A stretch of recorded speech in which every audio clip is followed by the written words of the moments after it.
Hi, welcome to ESPN Radio. I'm Sid Steen, along with my friend Hazel Hallis and Max Fox. Today we're going to talk about our predictions on who will win the Super Bowl next year. What do you think?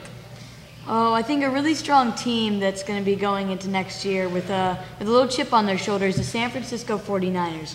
They gained a lot of receivers, which was one of their weak parts of last year's attempt at the Super Bowl run. They picked up Randy Moss, who I know is old, and I know is not the most reliable guy, but he can stretch the field for you really well. Plus, they picked up Mario Manningham, who had a big catch in last year's Super Bowl and was one of the main reasons why the Giants were able to take that from the Patriots.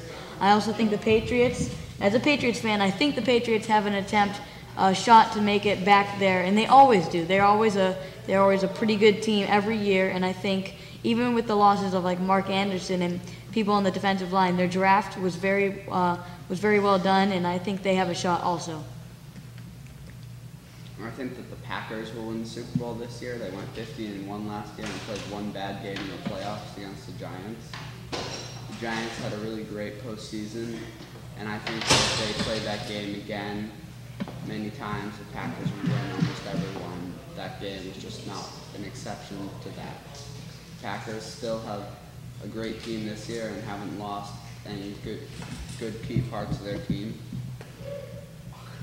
That's a good point.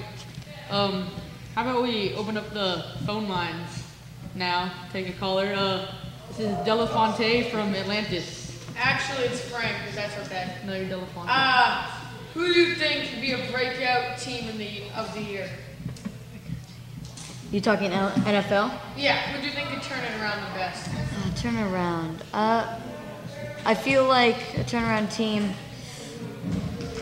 I'm gonna give it over to you, Max, while I think about this. I think that the Panthers could be a turnaround team because they have Cam Newton, who was a rookie last year, and they also have D'Angelo Williams, who's a very young running back who has a lot of talent. Steve Smith is very old, but he can still play well at wide receiver.